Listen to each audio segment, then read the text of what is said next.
말씀을 봅니다. 사도행전 5장 7절에서 11절까지의 말씀입니다. 사도행전 5장 7절에서 11절까지 우리 신약성경으로 194면에 있습니다. 사도행전 5장 7절에서 11절까지의 말씀입니다. 이 말씀을 읽어드리겠습니다. 3시간쯤 지나 그의 아내가 일어난 일을 알지 못하고 들어오니 베드로가 이르되 그 땅 판 값이 이것뿐이냐 내게 말하라 하니 이르되 예 이것뿐이라 하더라. 베드로가 이르되 너희가 어찌 함께 꾀하여 주의 영을 시험하려 하느냐 보라 내 남편을 장사하고 오는 사람들의 발이 문 앞에 이르렀으니 또 너를 메어 내가리라 하니 곧 그가 베드로의 발 앞에 엎드러져 혼이 떠나는지라. 젊은 사람들이 들어와 죽은 것을 보고 메어다가 그의 남편 곁에 장사하니 온 교회와 이 일을 듣는 사람들이 다 크게 두려워하니라. 아멘. 안타까운 사건이 초대 교회에서 벌어졌습니다. 아나니아는요, 거짓말하다가 뭐 한 거예요? 즉사입니다, 즉사. 그렇죠? 거짓말 했다가 바로 그 자리에서 그 생명을 잃었습니다. 왜냐하면 이 거짓말은 사람에게 한 것이 아니라 하나님에게 한 것이기 때문에 그렇습니다. 우리 거짓말 조심하셔야 돼요. 하나님을 속인 것이기 때문에 하나님께서 그 거짓말을 하는 것을 용서하지 않으십니다. 소유를 팔아서 일부를 다 감춘 것들, 그리고 속인 것은 이 아나니아죠, 그렇죠? 그 죄를 주도했습니다. 삽비라는요, 뭐였어요? 그 사실을 알았습니다. 남편이 얼마를 감출 때 이 아내가요, 그 사실을 알았어요. 결정적인 장면이에요. 어떻게 해야 돼요? 알려야죠, 그렇죠? 남편이 죄를 짓는데, 범죄하는데, 그것을 내가 알게 되어지면은요, 그렇게 하지 말라고 적극적으로 말려야 됩니다. 근데 아나니아, 삽비아는 어떻게 했어요? 그 남편의 죄에 동조했습니다. 방조했어요. 공범이 된 거죠. 그래서 남편도 죽고요. 오늘 말씀에 나와 있는 것처럼 자신도 죽었습니다. 만약에 안 된다라고, 그럼 안 돼. 그 죄야. 하나님을 속이면 안 되지. 이렇게 이야기하고요. 그 남편의 죄를 말렸으면 아마 남편도 살고요. 자기도 살았을 겁니다. 아내의 죄가 더 크다는 건 아니에요. 남편의 죄를 보면서 그 죄도 크죠. 그 죄 때문에 아나니아는 죽었습니다. 하지만 살릴 수 있는 기회가 삽비라에게 왔는데 그 기회를 놓쳐버렸기 때문에 부부가 함께 목숨을 잃은 겁니다. 오늘 말씀 보면요. 3시간쯤 지난 후에. 무슨 3시간이에요? 아나니아가 거짓말하고 죽은 지 3시간 이후입니다. 그 안에 삽비라가요. 베드로 앞에 교회 앞으로 들어왔습니다. 그럴 때 베드로가 이렇게 이야기합니다. 삽비라에게. 그 땅 한 값이 이것뿐이냐? 여기서 뭔가 이 삽비라가요, 깨달음이 있어야죠. 제가 우리 성도님들한테, 물론 저희 뭐 성도 다 무기명으로 하니까 얼마 하는지 모르지만, 만약에 누군가 헌금 내는데, 집사님, 이것뿐이에요? 이렇게 물어봅니까? 안 물어보죠. 이것뿐이냐라고 물어보는 건 뭐예요? 확인하는 거죠. 기회를 주는 겁니다. 내가 다 알고 있어. 거짓말하는 걸 알고 있어. 그 삽비라에게 살 수 있는 기회를, 이 베드로는요, 그 삽비라를 죽이기 위해서 쓴 것이 아니라 살리기 위해서 물어본 겁니다. 내가 헌금한 것이, 판 것이 정말 이것뿐이냐? 그럼 삽비라가 깨달아야죠. 뭔가 잘못되었구나. 우리의 거짓말이 흘러났구나. 뭐 해야 되는 거죠? 우리가 회개해야죠, 그렇죠? 우리가 거짓말했습니다. 그랬으면 살았을 거예요. 네, 삽비라는 어떻게 했습니까? 내가 헌금한 것이, 판 것이 이것뿐이냐 물어봤을 때 8절에 예, 이것뿐이라. 이것뿐이에요. 정말 전부입니다. 어리석게 또 거짓말을 반복한 거죠. 이 한마디가 생과 사를 가른 겁니다. 이때 솔직하고 정직하게 늦게라도 회개하고요. 우리가 거짓말했습니다라고 했으면 살았을 건데 그 기회가 주어졌을 때 그 말의 의미를 깨달아 알지 못하고요. 또 거짓말을 했기 때문에 이 삽비라도 바로 그 자리에서 목숨을 잃게 되어진 거죠. 우리 성도님들도요. 살면서 가끔 우리 가운데 무심결에 들려오는 말들이 있습니다. 이것이 우리의 생과사를 가를 수 있어요. 하나님께서 우리 가운데 우리 가운데 말씀하시는 것일 수가 있습니다. 거기에 대해서 우리가 끝까지 우리를 숨기고 거짓을 행하고 또 죄를 감추게 되어지면요, 하나님의 진노를 우리가 받을 수밖에 없는 거죠. 왜 이 말이 내게 들려졌을까? 왜 이런 말이 내게 들려졌을까? 보시고요. 그 말을 깨달아 알 때 우리가 살 수 있고요. 하나님의 은혜를 받아 누릴 수 있게 되어지는 겁니다. 이 삽비라는요, 그렇게 하지 못했기 때문에 말씀에 나온 것처럼 목숨을 잃었습니다. 베드로가 이야기합니다. 9절에 너희가 어찌 함께 꾀하여 주의 영을 시험하려 하느냐. 왜 함께?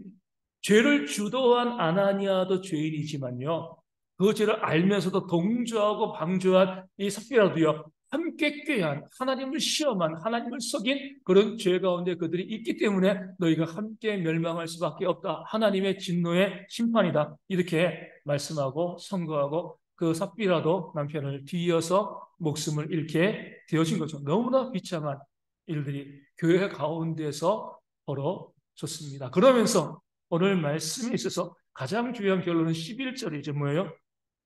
온 교회와 이 일을 듣는 사람들이 다 크게 두려워하니라. 하나님께서 하나님의 뜻을 알려주신 겁니다. 두 가지 조심하라는 거예요. 첫 번째 뭐예요? 거짓말하지 말아요.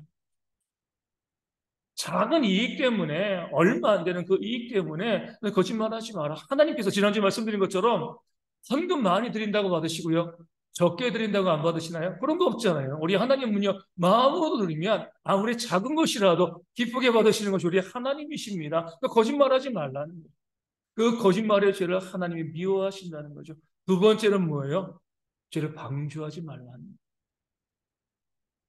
내 옆에서 누군가 범죄할 때에 그 죄를 말리지 않으면 그도 죽고 나도 죽는다는 겁니다. 아니, 나는 죄를 주도하지 않았는데요, 나는 그냥 못 본 척 했습니다.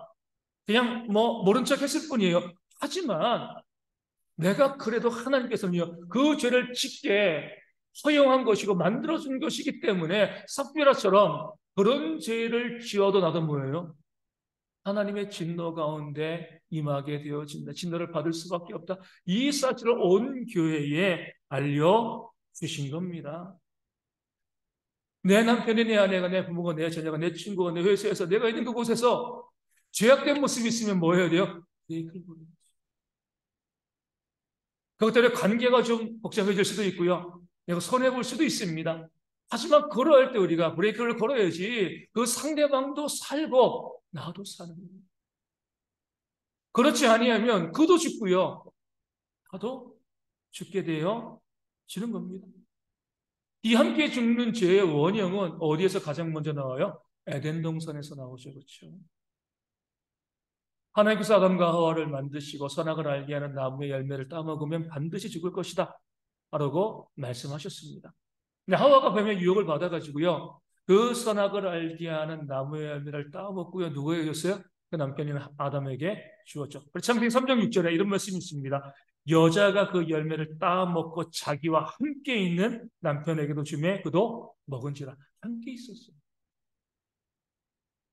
선악을 알게 하는 나무의 열매의 명령은요, 따서 먹을 때 범죄하게 되어지는 거예요. 따는 것만 가지고 범죄했다고 볼 수 없습니다.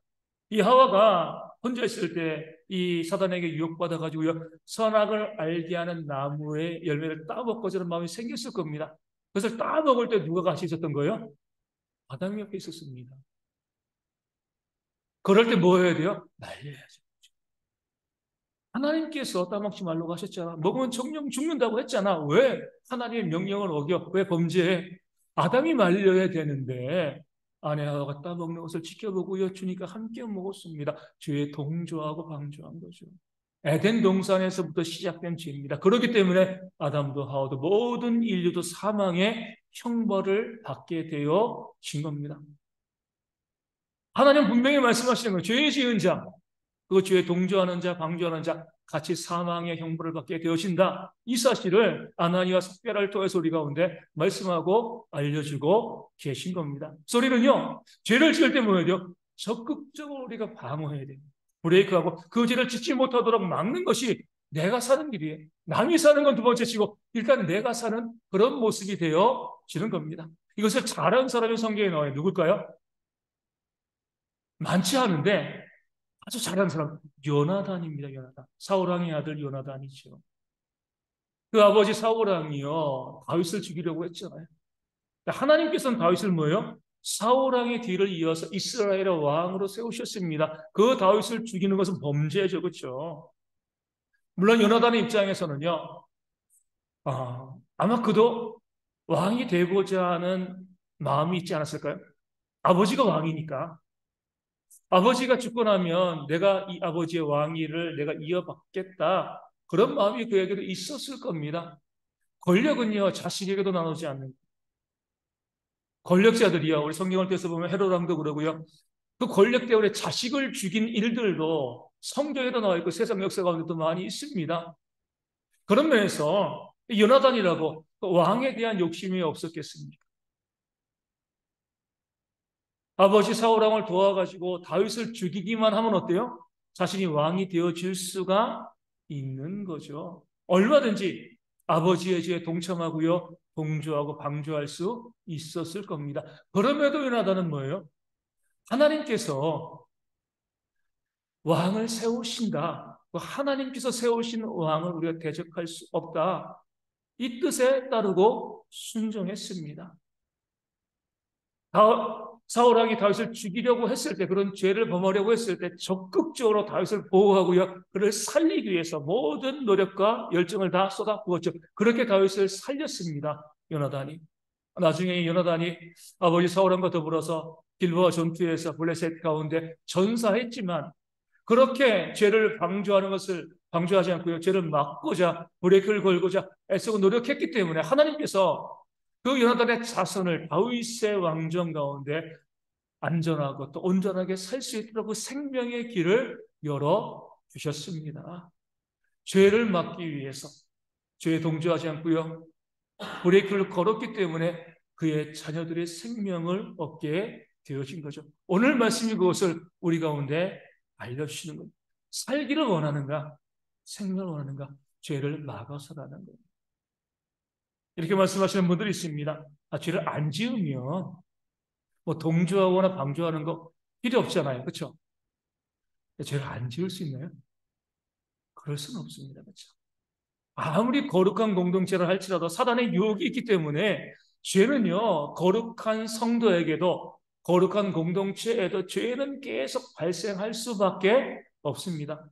이 아나니아 삽비라의 죄가 발생한 것도 초대 교회 그 거룩한 공동체였잖아요. 첫 번째 죄악입니다. 이 땅을 살아가는 동안 끊임없이 우리는요, 어떠한 모습을 통하건 죄의 유혹을 받고 죄를 지을 수밖에 없습니다. 그럴 때에 우리의 정말 중요한 것은요, 내가 죄를 짓지 않고서 노력하는 것도 중요하지만 우리 공동체나 가정이나 내 곁에 내가 사랑하는 사람들, 친구 가운데 죄의 문제, 국가도 마찬가지죠. 죄의 문제가 발생했을 때 뭐 한 거예요? 적극적으로 브레이크를 걸고요, 막아서는 것이 우리가 사는 그런 모습, 우리의 생명을 유지하는 그런 모습이 되어지는 겁니다. 그 작은 이익 때문에 우리가 때로 죄에 눈 감을 때가 있잖아요. 아나니아 삽비라 보세요. 얼마 훔쳐둔, 숨겨둔 그 돈 어디 갔습니까? 돈 아까워가지고요, 다 헌금하지 않고 얼마를 숨겨둔 거잖아요. 아나니아가 썼나요? 삽비라가 썼나요? 다 죽었는데 아무도 못 쓴 거예요. 남이 가져간 거죠, 그렇죠? 그 작은 이익 때문에 거짓말하고요, 죄에 동조하고 내가 그래 저 사람 하는 거 눈 감아주면 나도 좀 이익이 생기겠지. 그럼 그거 가지고 내가 이것도 하고 저것도 하고 어리석은 생각입니다. 잃어버리는 거예요.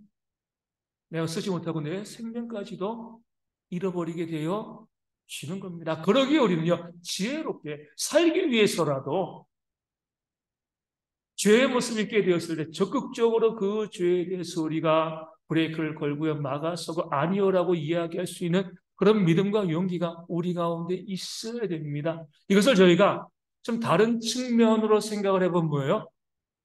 우리가 개혁이라고 볼 수가 있습니다. 개혁한다. 조금 이제 너무 엇나가는 것처럼 보이지만 개혁의 본질적인 뜻이 그거죠. 죄에 대해서 죄가 발생했을 때 브레이크를 걸 수 있는 것이 개혁입니다. 바꾸는 것, 변화시키는 것, 이것이 아니라 잘못된 것이 있을 때 그 잘못된 것에 대해서 잘못됐다고 이야기하고요. 바른 것으로 돌아가는 것. 개혁은요, 원래로 돌아가는 것, 처음으로, 그 본질로 돌아가는 것이지 계속 바꿔나가는 것이 아니거든요. 그런 개혁의 모습을 우리가 오늘 아나니아 섭배를 통해서 찾아볼 수가 있게 되어지는 겁니다. 우리 대형교회는요, 장로교단이죠, 그렇죠? 하지만 장로교단 이전에 우리 교회 정체성은요, 개혁교회. 모든 개신교회가 바른교회라고 하면 개혁교회입니다. 이 개혁교회가 갖고 있는 영원한 표어가 있습니다. 그 표어는 이거예요. 개혁된 교회는 항상 개혁되어야 한다예요. 이미 개혁되었는데 왜 또 개혁되어야 하죠? 개혁된 모든 공동체가 곧 타락하기 때문에 그래요. 개혁 그 자체는 너무나 좋은데 앞서 말씀드린 것처럼 그 개혁된 공동체 반드시 죄가 들어옵니다. 타락하게 되어지는 거죠. 그렇기 때문에 계속 개혁하지 않으면 그 죄를 지적하고요. 죄에 동조하지 않고 거룩한 공동체를 만들어 가지 않으면 그 공동체는 반드시 무너질 수밖에 없기 때문에 그래요. 예수님께서 가장 많이 정죄하시고 또 가장 많이 탄식하셨던 그런 공동체가 바리새인들이죠. 그렇죠? 이 바리새인들도요. 처음부터 나쁜 사람들은 아니었습니다. 좋은 사람들이었어요. 이스라엘 백성들이 멸망하고 난 다음에 바벨론의 포로로 잡혀가고 돌아왔습니다. 그때 바리새인들이 이런 마음을 가진 거죠. 왜 우리가 이방인들에게 멸망당했는가? 말씀대로 순종하지 않아서 그렇다. 맞는 말이거든요. 바리새인들이 그래가지고 말씀에 순종하기 위해 가지고 개혁했습니다. 그러니까 개혁단체가 바리새인들이에요. 말씀에 더 순종하면서 말씀을 연구하고 묵상하고 말씀 중심으로 살아왔던 것이 바리새인입니다. 처음에 그 모습이 정말 아름다운데 시간이 지나면서 힘이 생기고 권력이 생기면서 뭐예요? 거기에 죄와 부패가 깃들게 되어진 거죠. 그럴 때에 그 공동체에 있는 그 사회에 있는 사람들이 그 바리새인들의 죄에 대해서 침묵했습니다. 동조했습니다. 예수님께서 그들에 대해서 회칠한 무덤이다. 외식하는 자들이다. 화 있을진저 그들을 정죄하신 거죠. 그리고 나서 세워진 공동체가 우리 성경에서 보고 있는 초대교회입니다. 얼마나 아름다운 공동체예요. 개혁적인 공동체, 예수님의 개혁적인 말씀 위에 세워진 공동체 바로 초대교회가 되어집니다. 오직 말씀 가지고요. 가장 아름다운 공동체를 세워가고요. 이 복음 때문에 수없이 많은 사람들이 순교하고요. 또 재산도 다 잃어버렸습니다. 근데 교회는 어때요? 순교의 피 위에 세워지거든요. 많은 자들이 순교하면서 교회를 온전하게 세워나갔는데 이 교회도 죄에 결국 오염되었죠. 언제부터요? 로마의 황제가 기독교에 들어오게 되면서부터 교회가 권력과 힘을 가지게 되어지면서부터 황제가 교회에 나오고요. 또 로마의 국교로 기독교가 또 그렇게 결정되어지고 어떻게 보면 교회의 영광이라고 볼 수 있는데 그렇게 되어지면서 교회가 권력과 힘을 가지게 되니까 어때요? 교회가 타락하기 시작을 했습니다. 그래서 우리가 카톨릭이 세워진 거잖아요. 중세를 사람들은 역사학자들은 암흑기라고 부르잖아요. 너무나 어두운 시기. 왜요? 그 종교에 의해서 세상이 타락하고 부패했기 때문에 그렇습니다. 종교개혁 일어나기 이전에 우리가 잘 알고 있는 것처럼 그 카톨릭이 무엇을 했어요? 면죄부를 팔았잖아요. 너무나 유치하고 웃겨요. 그 금화 동전이 면죄부에 들어가서 딸랑 소리를 내면 연옥이 했던 너의 조상이 천국으로 간다. 그렇게 면죄부를 팔았습니다. 정말 그 구원을 해서 판 건가요? 돈 벌기 위해 가지고. 교황청에서 그런 교리를 만들어 가지고요. 그렇게 사람들에게 펼치면서 면죄부를 파는데 아무도 거기에 뭐예요? 이의를 제기하지 않습니다. 동조하고 방조했습니다. 교회가 타락하고 그로 인해서 그 교회가 거의 죽어가는 그런 상황 가운데서 나온 것이 뭐죠? 개혁교회가 되어지는 거죠. 루터를 중심으로 해서 종교개혁을 일으키면서 우리 개혁교회가 나왔습니다. 그러면서 개혁교회가 앞서 말씀드린 그런 표어를 세운 거죠. 개혁된 교회는 살 수 있는 위라는 길은 항상 개혁된 것이다. 가톨릭도 처음엔 좋았습니다. 바리새인도 처음엔 좋았어요. 처음엔 다 개혁이에요.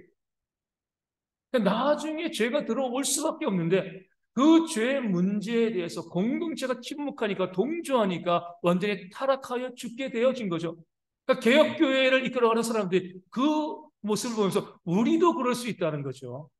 지금은 개혁교회이지만 우리가 이 개혁된 이 상태에만 만족하고 있으면 우리도 언젠가는 부패하게 되어지고 타락하게 되어지고 우리도 죽을 수밖에 없으니까 우리는 항상 개혁되자. 항상 개혁된다는 것이 무엇이요? 잘못이 있을 때, 범죄할 때, 문제가 있을 때, 아나니아처럼 잘못된 길로 갈 때 언제든지 그 잘못을 지적할 수 있고 그 잘못을 바꿔갈 수 있는 그런 공동체가 되어줘야지 참된 개혁교회다. 이렇게 이야기하게 되어지는 겁니다. 그런 면에서 개혁교회에서 가장 중요한 특징은 뭐예요? 소통입니다. 소통. 언론의 자유야. 우리가 무엇이건 우리가 돌이킴 없이 이야기할 수 있는 그런 공동체가 되지 공동체가 사는 겁니다. 같이 죽지 않는 거예요. 소통하고요. 우리가 하고 싶은 말을 마음껏 할 수 있기 위해서 뭐가 있어야 돼요? 공동체 차별이 없어야 돼요. 아나니아 삽비라도 그러고요. 왜 많은 공동체 카톨릭도 그러고 바리새인도 그러고 왜 이런 공동체들이 타락했나요? 권력과 힘을 갖고 있는 사람들이 요즘 많이 말하는 뭐 하는 거죠? 이 가스라이팅을 하는 거죠. 그 공동체에 있는 사람들에게. 여기에 대항하는 것은 하나님께 대항하는 거야. 목회자에게 대항하는 것은 하나님께 대항하는 거야. 목회자 말에 순종해야지 복 받을 수 있어. 불순종하면 하나님의 진노를 받아. 목회자는 뭐예요? 교회에서 그리스도의 지체죠. 여러분들은요? 성도들은요? 또 지체죠. 우리 동등한 지체입니다. 교회는요, 예수님만 머리예요. 그렇죠? 우리 예수님만 머리고요. 목회자이건 장로건 권사건 성도건 뭐 세신자이건 우리 모두는요 다 그리스도 안에서 차별 없는 동등한 그런 지체입니다. 이게 교회예요. 이것이 되어지면 소통하게 되어지고 이럴 때 교회가 건강하게 세워지는 겁니다. 그런데 교회는 이걸 싫어하죠. 이 공동체도 이걸 싫어해요. 내가 권력과 힘을 가지고 있으면 뭐예요? 그것을 누리길 원하고요. 밑에 있는 사람들이 동조하고 방조하고요. 거기에 무조건 복종하기를 원합니다. 그러니까 교회가 일방향으로 가고요. 결국 타락하고 부패도요. 아무도 거기에 대해서 지적하지 않게 되어지는 겁니다. 우리는요, 교회가 차별 없음이 무슨 의미인가? 뭐 소통이라든가, 소통이 뭐가 중요해? 뭐 그냥 교회가 문제없이 잘만 가면 좋지. 그렇지 않아요. 소통하지 않으면 교회는 반드시 타락하고요. 교회는 죽을 수밖에 없습니다. 작년에 1년 전이죠. 러시아가 전쟁을 일으켰어요.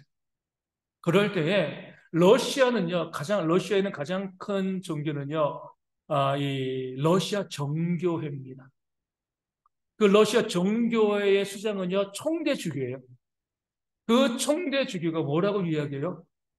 푸틴의 전쟁은 정의로운 전쟁이다라고 이야기해요.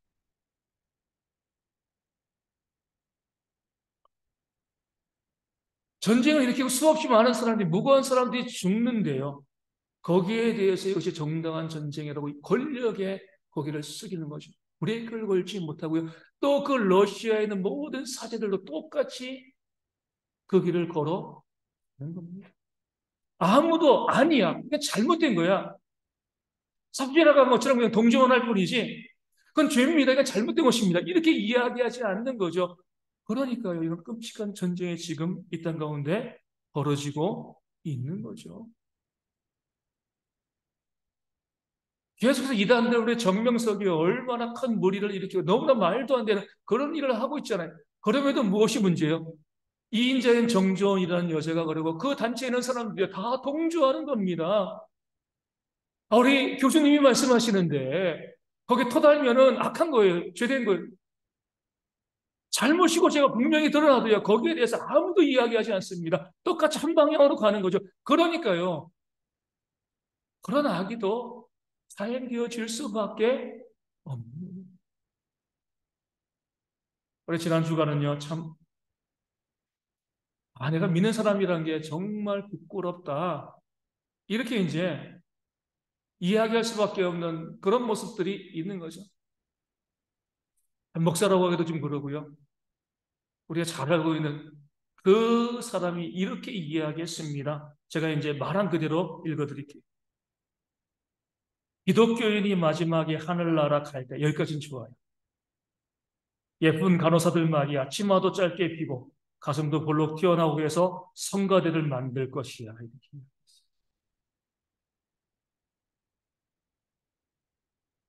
얼마나 너무 참담한 이야기잖아요. 그렇죠?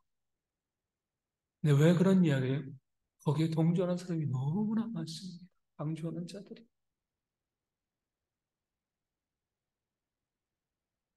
거기 반대하면 안 된다고 생각하는 거예요. 이런 말도 안 되는 너무나 부끄럽고요.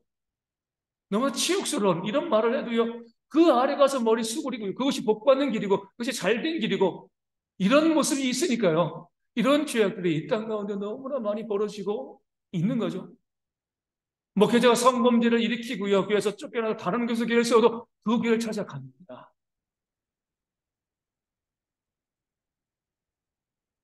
다 동조하고요.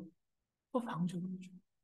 교회 가운데 정말 이거 말도 안 되는 그런 일들, 저건 잘못된 거야. 그런 모습이 있을 때, 그런 잘못된 모습 가운데 그냥 내가 목사님께 대항하면, 교회에 대항하면 내가 벌 받겠지? 내가 하나님의 진노를 받겠지? 잘못된 것이 있는데도 삽비라처럼 그냥 동조하고 있다가 같이 죽는 일들이요. 지금 이 시대의 교회의 모습이 되어집니다. 다시 말씀드리지만은요, 이 교회의 머리는 예수님이시. 예수님만이 우리의 주인이신 거죠. 우리 모두는 어때요? 목회자도 잘못할 수 있습니다. 제가 어떻게 완전합니까? 제가 우리 성도님들께 교훈할 수 있다면 성도님들도 저에게 교훈할 수 있습니다. 이게 교훈이에요. 교회가 일방향으로 가면 반드시 타락하고 부패하게 되어 있습니다. 목회자의 잘못이 있을 때 그 잘못에 대해서 교인들이 목사님 그 잘못된 거야 라고 이야기하는 것, 이게 건강한 교회입니다. 그런 교회가요, 진리 가운데 서 있게 되어 지는 거예요. 물론 저도 그러고 여러분도 그러고요. 내가 잘못했을 때 잘못된 거예요. 기분 안 좋죠? 그럼에도 말할 수 있어야 돼요. 왜요? 살아야 되니까. 안 그러면 죽으니까. 나도 죽고요. 공동체도 죽으니까. 살아야 되기 때문에 우리는 그 부분에 대해서 옳고 그름의 관점을 이야기하는, 서로 살려내는 사람들이 이 교회 가운데 있어요. 성경을 보면 아주 기가 막힌 내용이 나옵니다. 우리 하나님은 완전하시잖아요. 그렇죠? 누가 하나님께 대항하겠습니까? 그런데 그 하나님도요, 그 사람들이 따지는 것을 용납하셨습니다. 다 의로운 사람들이. 아브라함이 하나님께 이렇게 따졌습니다. 하나님, 어떻게 하나님이 의로운 자를 악인과 함께 멸하십니까? 얼마나 건방진 말이에요. 그렇죠? 하나님께 아브라함이 언제요? 하나님이 소돔과 고모라를 심판하려 하실 때에 롯을 살리기 위해서 하나님, 어떻게 하나님 공의로우신 하나님께서 의로운 자를 악인과 함께 멸망하십니까? 말도 안 돼요. 아브라함이 말이 안 되죠. 그럼에도 하나님은요, 그 아브라함의 그 말을 책망하지 않으셨습니다. 또 어디 나와요? 하박국서에. 하박국이 뭐라고 이야기합니까? 하나님, 뭐 어떻게 죄인들이 의인을 진멸할 수 있습니까? 바벨론이 남유다를 공격하려고 하니까 그 악한 자들 이방인들이 어떻게 하나님의 택하신 백성을 공격할 수 있겠습니까? 이것이 옳습니까? 하나님께 따졌어요. 하박국이 어리석은 거지만 하나님은 어때요? 그 따진 것을 용납해 주셨습니다. 사람이 하나님께 그렇게 대드는 것도 하나님께서 그 너그러운 마음으로 용납을 하시는데 우린 그냥 사람이잖아요. 그렇죠? 목회자도 그냥 성도입니다. 가장 중요한 성도인 거죠. 왜 교회에서 목회자에게 대드는 것을 하나님께 대드는 것이라고 이야기해요? 하나님을 찬칭하는 겁니다. 죄를 짓는 거예요. 그런 관계들 교회가 평등하지 않고요. 차별을 만들고 높고 낮음을 이야기하고 소통이 안 되죠. 소통이 안 되니까 뭐예요? 죄를 지는데 동조하고 방조할 수밖에 없는 거죠. 개인도 죽고 공동체도 죽을 수밖에 없습니다. 참된 교회는요, 참된 성도들은 우리 무엇보다도 우리 모두가 하나 되었다는 것, 우리가 동등하다는 사실을 우리가 늘 믿음으로 고백할 수 있어야 됩니다. 그게 참된 가정이 되고요. 참된 교회, 참된 공동체, 이 나라가 되어진 겁니다. 대통령이 높나요? 아니죠. 우리 일꾼으로 세운 거잖아요. 그렇죠? 돈이 많다고 높은 사람이 아니잖아요. 모든 사람들이 다 동등한 모습을 유지하는 것, 이것이 바로 우리가 이 세상에서 기도해야 될 중요한 기도의 제목이 되어 지는 겁니다. 그것을 교회에서 먼저 이루어야죠. 교회에서 높고 낮음을 따지고요, 위아래를 이야기하고 차별하고요. 그러니까 세상에서도 그런 모습이 발생할 수밖에 없는 겁니다. 사도행전을 보면 게바가 혼나는 장면이 나오죠. 게바가 누구예요? 베드로잖아요. 그렇죠? 그 당시 교회의 대표죠.